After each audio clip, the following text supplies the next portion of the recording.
지금 월스트리트가 그야말로 떠들썩합니다. 최고의 분석가들이 현재 시장을 두고 완전히 다른 예측을 내놓고 있거든요. 특히 기술주를 둘러싼 논쟁이 정말 뜨거운데요. 과연 지금은 엄청난 기회의 시간일까요? 아니면 우리가 모르는 심각한 리스크가 숨어 있는 걸까요? 자, 지금 바로 그 논쟁의 한가운데로 들어가 보시죠. 보시는 것처럼 월스트리트의 거물들이 완전히 양쪽으로 쫙 갈라졌습니다. 한쪽에서는 골드만삭스랑 제프리스가 지금이 바로 기회다라고 외치고 있고요. 다른 한쪽에서는 모건 스탠리랑 UBS가 아니다, 심각한 위험이 있다고 경고하고 있습니다. 오늘 저희가 바로 이 팽팽한 긴장감, 그 속으로 한번 들어가 보겠습니다. 자, 오늘 우리가 함께 살펴볼 내용입니다.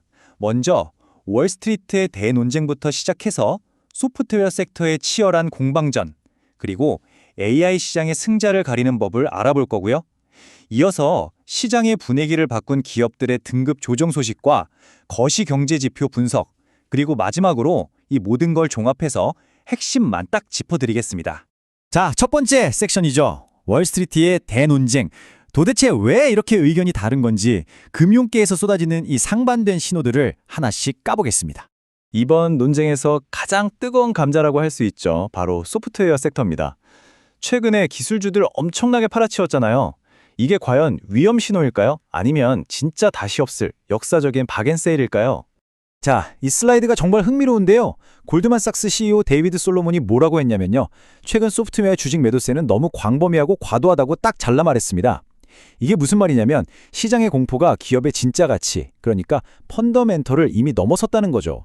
대표적인 낙관론의 목소리라고 할 수 있습니다. 하지만 바로 이 숫자를 한번 보시죠. 무려 1조 5천억 달러. 이게 뭐냐면 모건 스탠리가 경고하는 숫자인데요.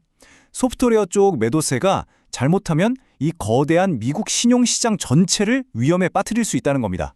앞서 본 낙관론에 대한 정말 강력한 카운터펀치죠. 이 파급 효과가 얼마나 클 수 있는지를 보여주는 어마어마한 숫자입니다. 그러니까 이 소프트웨어 시장을 두고 이렇게까지 시각이 다른 겁니다. 제프리스 같은 경우는 일부 소프트웨어 주식에 대해 엄청난 매수 기회라고 보고 있고요. 반면에 UBS는 투자가 이제 꼭대기를 찍었고 불확실성이 너무 크다면서 미국 IT 섹터 전체에 대한 의견을 아예 내려버렸습니다.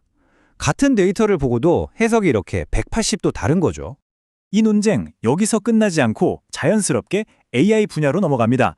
이제는 그냥 AI가 대세다, 이런 막연한 기대감을 넘어서서 분석가들이 진짜와 가짜를 가려내는 이른바 옥석 가르기에 본격적으로 나선 거죠. 각 기관들 전략도 굉장히 구체적이에요. 예를 들어 모건 스탠리는 딱 집어서 클라우드 주식이랑 중소형 바이오텍에 집중하라고 하고요. UBS는 AI 수요가 확실하다면서 버티브와 어플라이드 머티리얼즈를 추천합니다.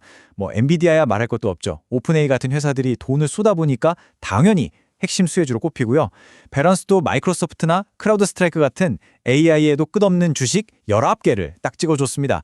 그러니까 이제는 무작정 다 사는 게 아니라 정말 될 놈만 찍는 그런 정밀 타격의 시대가 온 겁니다. 자, 그럼 이제 큰 그림에서 좀 더 안으로 들어가 볼까요? 시자를 들었다 놨다 한 개별 기업들 이야기입니다. 월스트리트에서 웃은 기업은 어디고 또 운 기업은 어디일까요? 자, 좋은 소식부터 가볼까요? 투자 이견이 올라간 업그레이드된 기업들입니다. 여기 표를 보시면 몇몇 기업들이 눈에 띄죠. 특히 제너럴 모터스, GM이요. 벤치마크가 목표 주가를 65달러에서 90달러로 확 올려버렸습니다. 엄청나죠? 존슨 컨트롤즈는 JP모건한테 1분기 실적이 폭발적이라는 극찬을 받았고요. 메리어트도 예상을 뛰어넘는 실적 덕분에 주가가 오를 거란 전망이 나왔습니다. 하지만 빛이 있으면 그림자도 있는 법이죠. 모두에게 좋은 날은 아니었습니다.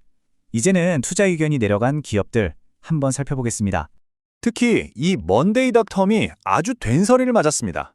앞으로의 실적 가이던스가 시장 기대에 한참 못 미치면서 여러 투자은행에서 줄줄이 목표 주가를 낮춰잡았어요.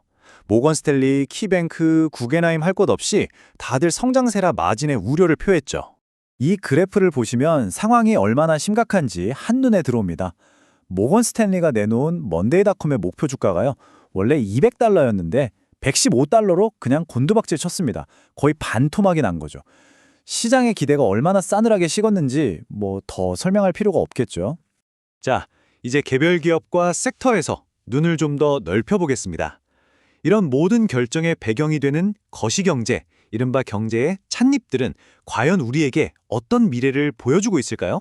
지금 전 세계에서 정말 다양한 신호들이 쏟아지고 있어요.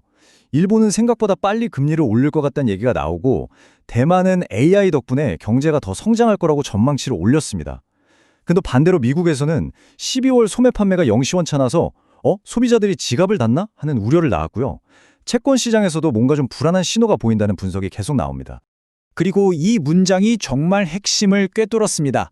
베런스가 회계 문제로 주가가 폭락한 킨드릴이라는 회사에 대해서 이건 저가 매수할 만한 하락이 아니다라고 딱 선을 그었어요.